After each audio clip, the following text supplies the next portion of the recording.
Elon Musk, the unelected, unconfirmed, unofficial, but extremely powerful Prime Minister of the United States, is carrying out his plan to purge thousands of employees from the federal government, even as his putative supervisor, President Donald Trump, identifies new assignments for federal officials, including occupying and rebuilding the Gaza Strip. Next. This is Washington Week with The Atlantic. Corporate funding provided by Consumer Cellular. Additional funding is provided by Ku and Patricia Ewan through the Ewan Foundation, committed to bridging cultural differences in our communities. Sandra and Carl DeLay Magnuson, Rose Herschel and Andy Shreves, Robert and Susan Rosenbaum, the Corporation for Public Broadcasting, and by contributions to your PBS station from viewers like you. Thank you. Once again, from the David M. Rubenstein studio at WETA in Washington, Editor-in-Chief of The Atlantic and moderator, Jeffrey Goldberg. Good evening and welcome to Washington Week. The important thing in moments like these is to pay attention to what those in power do, not what they say.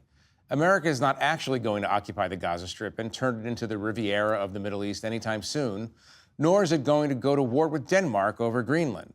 This week, however, the Trump administration launched an attempt to neuter both the Federal Election Commission and the National Archives, the nonpartisan repository of, among other things, official White House records, and began dismantling America's counterintelligence capabilities. And it's tearing through federal bureaucracies at a remarkable clip. We'll separate the signal from the noise tonight with Ann Applebaum, my colleague and a staff writer at The Atlantic. Eugene Daniels is the chief playbook and White House correspondent at Politico. Asma Khalid is a White House correspondent at NPR and a political contributor for ABC News. And Michael Scherer is a recent addition to The Atlantic's team of White House correspondents. Welcome, Michael. Thank you, Jeff. You're welcome. I'm glad to have you. Glad to see you at the table. So look, I don't want to spend a great deal of time on it, but let me start with Gaza, if I may. This is what a bit of what Donald Trump said the other day about Gaza. Just listen. We have an opportunity to do something that could be phenomenal. And I don't want to be cute, I don't want to be a wise guy, but the Riviera of the Middle East, this could be something that could be so bad, this could be so magnificent. So I want to make sure that I'm not wrong. American troops, Asma, are never going to go to Gaza and move all the people out so that they can build luxury high-rises. Is that the president fair? affirmed this week? He did say that he has no intention of sending U.S. troops to Gaza. How is he going to build the luxury high-rises? In his view, Israel will hand over Gaza, and the United States would be involved, I guess, in some sort of real estate situation. But look, I mean, you have to deal with the fact that there are 1.5, 2 million Palestinians living there right now. There's no sense of where they will go. It's, you could argue, very unethical, immoral to move people, but also it's not legal for the United States to occupy another country, another sovereign territory. Even if you're building luxury high-rises. But the other part that I don't understand, and the administration hasn't talked about this, there's still Hamas, which is an Islamist militant organization that obviously invaded Israel a year and a half ago almost and set off this latest conflagration that led to all the destruction in Gaza. So there's no thought about how do you convince the thousands of armed men of Hamas? They haven't explained any of that, no. I mean, this is President Trump, a real estate man who enlisted his Middle East envoy, also a real estate man, to go about create some sort of real estate vision that he has for this region. But no, there's a lot of unanswered questions about what this would actually mean. Can I ask all the White House correspondents at the table, when you follow up privately or publicly, but mainly privately, with administration officials and say, so what are you going to do about Hamas? How does this administration handle your questions? Yeah, I mean, they usually say we have nothing to add to what the president said, right? Like that's usually what we get. I had a similar situation with that today and yesterday, where I asked for a little bit more information on what he was saying. Today, he said he hadn't talked to Zelensky and he wasn't talking to him next week, and so we were basically asking, wait, does he mean he's not meeting with him? him or he's not speaking with Zelensky again. And they said, we don't have anything to add. And what that tells us is that they don't know either, right? And then you hope it goes up the chain and comes back down, but sometimes it doesn't because things move so fast, right? Like the Gaza thing happened earlier this week and the White House hasn't talked about it since. There is a functioning process in the White House, in this White House. It's actually better than it was in 2017. That follows a normal course. Like everyone looks at what the piece of paper is going to say, the piece of paper says it. Then there's this different category of things that the president just does. Right. And they are not, I mean, coming out of the campaign, Susie Wiles learned very well. The chief of staff. The chief of staff. There's something, you don't have to get in the way of that moving train and stop it. You just let things happen and then you deal with it afterwards. And I think this is one of those situations. Practically, like you said, Gaza's not going to be a Riviera, but Trump, what he has done, which is a huge win for a certain section of the Israeli government, is turn American policy from two-state solution, which has always been the policy, for 30 years now, to, maybe there won't be Palestinians in Gaza in the future. And I think what that has done... So shifts the Overton window of the whole discussion, and it has empowered a section of the Israeli government that was frowned upon by the American government. Well, and let me ask you this, what's the harm? Okay, so there's never been a solution to Gaza. Egyptian occupation, Israeli endless occupation, turning it over to the Palestinian Authority, they lose it to Hamas, et cetera, et cetera, et cetera.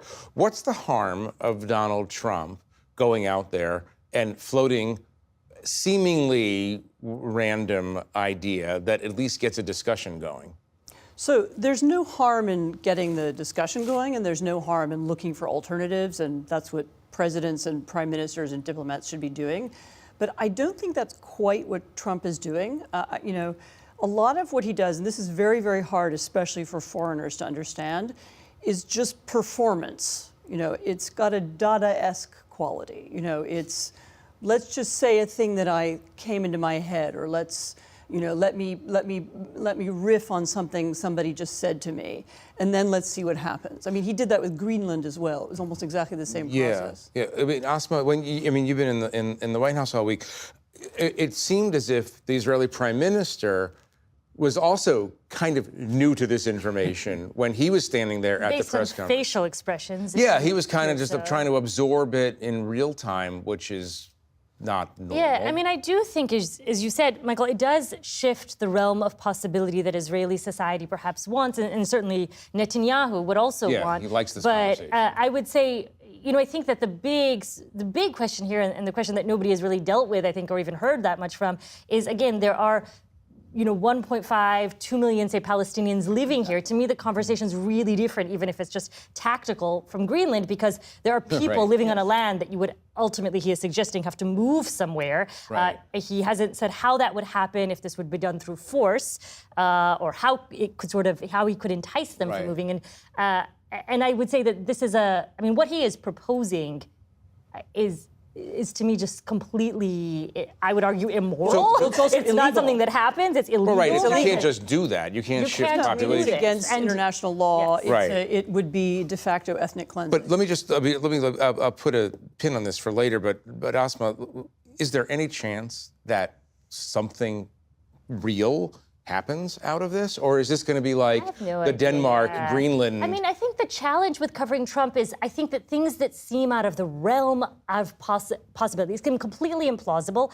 There are elements of it that actually end up happening, right? And I think we're already seeing this in just the first 2 weeks of his presidency. Like what? I mean, oh gosh, all sorts of things. I mean, I did a story, for example, on Schedule F, which was something that he put in place. This was around civil servants and ensuring that the civil service batch, employees of the federal government would be more loyal to the president, easier to fire, right? Traditional civil service workers. I did a story about how the Biden administration had set up a rule to try to make this much more difficult to do.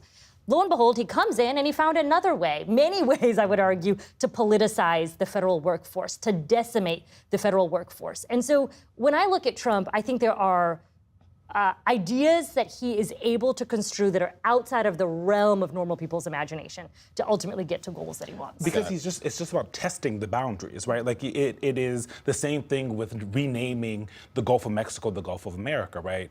It happened. Everyone said like, oh, that's crazy, he's not gonna do that. And then you started seeing actual people that do the maps on our phone say, we're changing the name to the Gulf of America, right? And so that changes I would put, Gaza in that same category where is the thing that he said exactly going to happen, or is it changing the conversation? Is it moving? But to be fair, changing the name, you could call Gaza Palm Beach East and leave everybody there. I'm sure he can get the map changed. But you're talking about moving 2 million people is not in the. I'm just noting that this is in the realm of the thoroughly. I don't think it's in the realm of possibility, but I think there are so many things that Trump has done, I would say just in the past 2 weeks, but even in the 4 years prior, that seemed out of the realm of possibility. Yeah. And he weirdly moves the conversation. Well, let me go to Palm Beach extremely east, I guess. That would be like 6,000 miles east. Let me go to something that actually is happening, which is that USAID, the United States International Aid Agency, 10,000 employees, $40 billion distributed every year, basically shut down by Elon Musk, who is not, as I noted at the top of the show, elected, confirmed by the Senate. Is just a guy who's been given the keys, apparently. So USAID is the foremost expression of American soft power in the world. Here's what Musk tweeted. I thought this was remarkable when you're talking about people's jobs and lives. We spent the weekend feeding USAID into the wood chipper. Could have gone to some great parties, did that instead. I mean, put aside the 10,000 people who work there. This is an organization that distributes food aid and medical aid in the billions. What does this all mean, Eugene? Untrammeled power? Essentially, right? I was at the press conference today with the Japanese Prime Minister and Trump, and he was asked about Doge, he was asked about Elon Musk. And Doge being the Department of Government Efficiency, which is not a real... It's not a government agency, but it is some kind of group that is getting the keys to the kingdom to go around into these different agencies, kind of rifle through things and seemingly do whatever they want. And the question was to President Trump, is there anything that you're telling Elon Musk not to do? Is there a line that you're telling him not to cross, something for him to not go into? He basically said no. He said, I'm telling him to go. We are, he said, a government, and we should be open, and all of those things should happen. And when it comes to intel, maybe he said, I will get into it. But other than that, he is allowing a long leash for Elon Musk and all of the seemingly young people who are working for him to be able to do that. That is something that is extremely abnormal, and I think a lot of people in this country never thought would happen, even when Trump talked about Doge. And it's another one of those things. The conversation started, and now it's actually started as a joke. Right. Doge when it was like, a crypto joke, basically. I think that tweet points to this is a lot of theater, and this is round one. I mean, there was a judge today who put a temporary stop on the elimination of USAID. He's going to have hearings early next week. We don't know where the courts are going to come in. We know right now Republicans have their tail between their legs up on the Hill, but that doesn't mean that when appropriations come down in a few months, a lot of these programs are very popular. Like there are coalitions in Congress for these programs. And then on top of that, there's the bigger question, which is hanging over all of this, which is what is the constitutional power of a president to not spend money that Congress appropriates? This is appropriated money. Congress created this organization. The Congress makes laws and appropriates money. And the Trump administration has a legal theory that the president can just not spend whatever he doesn't want to spend, regardless of what Congress does. Now, that's not what the law says. There's a law from 1974, the Impoundment Act, that's going to go to the Supreme Court. So we don't know where any of this is going at this point. Right. But we do know there's a lot of there are a lot of fireworks, and Musk is out there. Yeah. Wait, before we continue on USAID and the consequences of this, I just want you to listen to Senator Brian Schatz of Hawaii, who had this to say about USAID.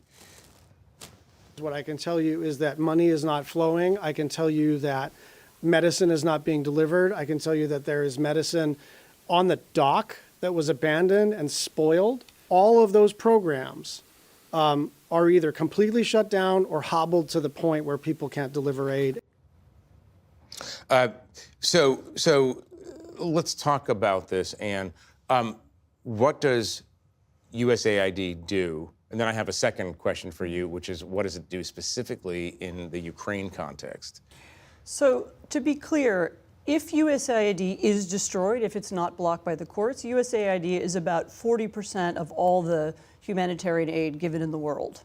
By all countries? By all countries.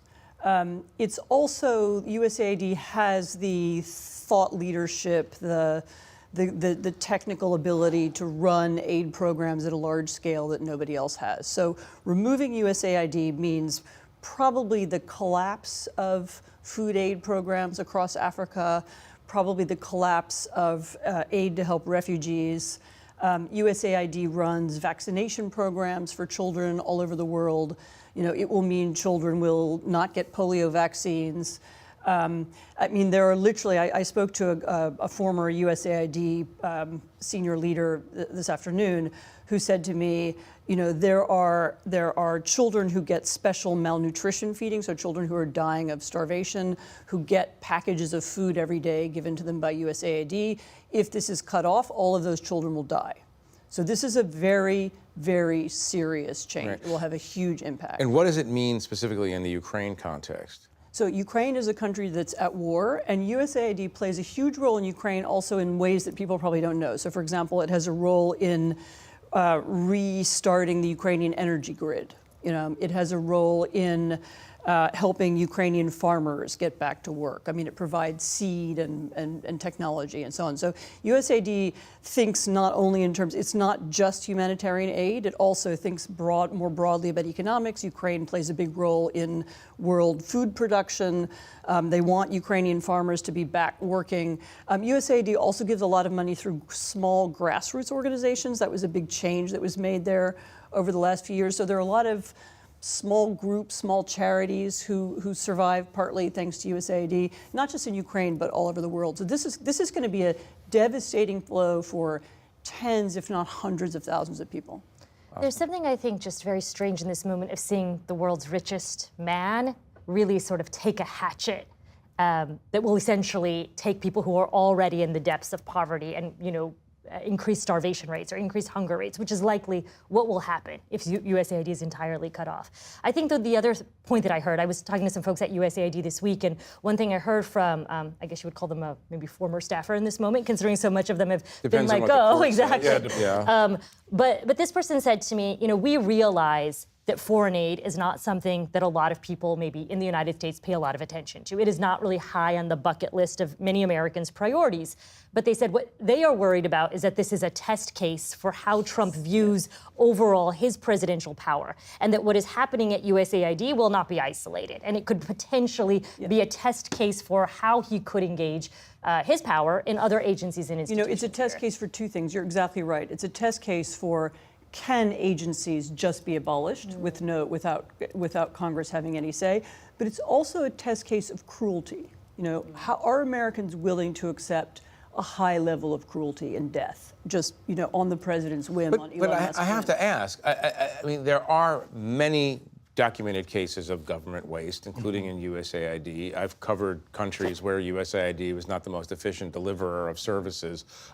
Did they set themselves up in a kind of way? Was there a kind of a laxity in the way that these things were administered that allowed this to happen, or is that just an unfair? I mean, I think when you have a bunch of humans doing one thing, and the bigger the organization gets, there's always going to be something that is missed. I think what we have not the seen, show, for instance. Exactly. What we have not seen from Elon Musk or this administration is any evidence of all of this abuse that they're talking about, right? Like they say they've gone in, they found all of this waste that has been happening. We haven't seen it. I will say though, it matters. It's a test case, and it matters who or what organizations or groups of people push back. We're not seeing a lot of pushback on the Hill, where they are supposed to have the power of the purse. They created these organizations.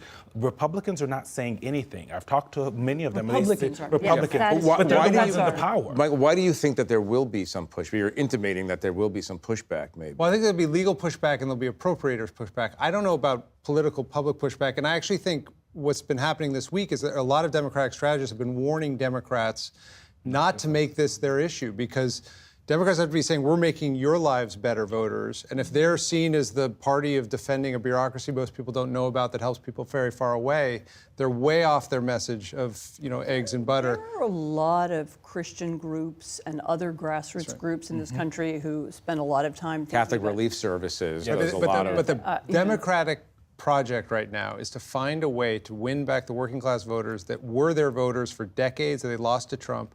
And those voters, the people who don't vote very often, who deliver Trump the popular vote, are not in that group. We've come a long way from the idealism of the JFK inaugural. We've come a long way from George W. Bush, Yes. Right. who created PEPFAR. This is the organization that has solved essentially the AIDS crisis. Right, through the mechanisms of Yes. USAID, the State Department, and so on. Let me go to an issue that we kind of alluded to before. There have been many sudden changes in the way government has done business this week. Elon Musk just this evening is tweeting about the Consumer Financial Protection Bureau. He says it's RIP, which is, again, a congressionally mandated creation. And it seems as if people in Congress, the Republicans in Congress, are not structurally fulfilling their oversight role. Here's what Speaker Johnson said when he was asked about this. The executive branch of government in our system has the right to evaluate how executive branch agencies are operating. That's what they're doing by putting a pause on some of these agencies and by evaluating them, by doing these internal audits.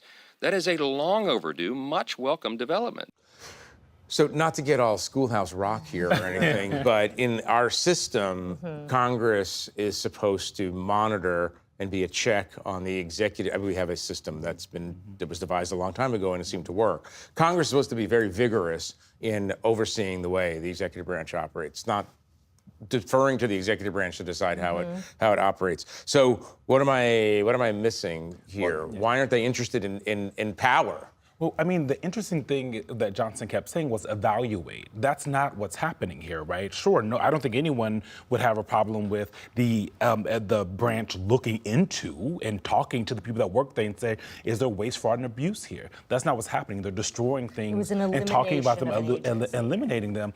And Congress, Republicans in Congress that I've talked to, many of them are hoping, fingers crossed, that they don't have to take on this fight and that this will be taken care of through the courts. And I think that's sometimes a fool's errand, depending on where these cases go through. Yeah. But also, that is not what the Constitution tells them to do. They are supposed to be there to check on this. But if I can say, the courts have been, I think, one of the only places that we're seeing any pushback to anything we're saying. I mean, if you look at the federal freeze on broad funding, that was a court case. You look at the federal workers, that's a deferred resignation program, court case, birthright citizenship, court case. I mean, that's the only place you're seeing any pushback. But traditionally, legislators are interested in exercising their power over the executive branch. This is just an unusual situation. You've written a lot about the impulses that cause people to go along with things that they know structurally they shouldn't necessarily be going along with. So we're now at a really weird moment in history where powerful U.S. senators who are elected for 6 years, who have huge staffs and money and great futures ahead of them if they leave the Senate at the Harvard Kennedy School or on television, are more cowardly than unnamed USAID bureaucrats, several of whom have done very brave things in the last few days, who've tried to stop orders, even knowing they would lose their jobs. And the only conclusion I can come to is that they are all terrified, and they're afraid of Twitter, they're afraid of Musk, they're afraid of their constituents. They're afraid of threats of violence that they get against their families. This is this very, very strange moment in U.S. politics where we have, members of Congress, elected politicians who are afraid to speak their minds and afraid to do their jobs. Michael, I want to end with you and talk about, again, it's been the cliche is the fire hose this week. You just broke a story with Ashley Parker earlier today about the Kennedy Center. Donald Trump is taking over the Kennedy Center. He wants to be the chairman of the board. What's going on and what does it mean? So I think it fits into a broader pattern. If you remember the first few months of 2017, Donald Trump arrived in Washington not knowing anybody and not really knowing what he wanted to do. He had a bunch of slogans. He had like a vague sense, but he didn't have personnel who liked him even, and he couldn't execute on anything. This is a Donald Trump coming in who spent literally 4 years working with think tanks, writing EOs, preparing for this moment. And what he's doing with the Kennedy Center is what he's been doing in other parts of the government as well. He basically was shunned by the Kennedy Center in 2017. He's the only president since the Kennedy Center started doing the Kennedy Center honors in the late 70s who's never been to the building. And I think it embarrassed him. Artists rebelled against the first term of President Trump, so he's going to take it over.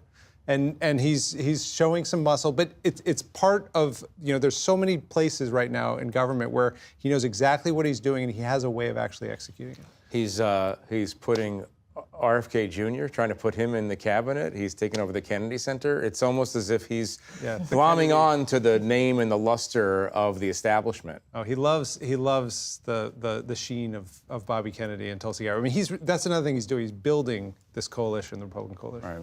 Well, I'm sorry to say we have to leave it there for now. I want to thank our panelists for an excellent conversation. I want to thank our viewers at home for joining us.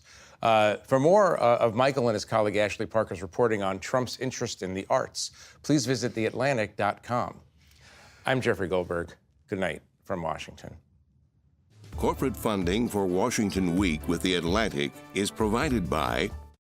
In 1995, two friends set out to make wireless coverage accessible to all. With no long-term contracts, nationwide coverage, and 100% U.S.-based customer support. Consumer Cellular. Freedom calls. Additional funding is provided by Koo and Patricia Ewan for the Ewan Foundation, committed to bridging cultural differences in our communities. Sandra and Carl DeLay Magnuson, Rose Herschel and Andy Shreves, Robert and Susan Rosenbaum, the Corporation for Public Broadcasting, and by contributions to your PBS station from viewers like you. Thank you.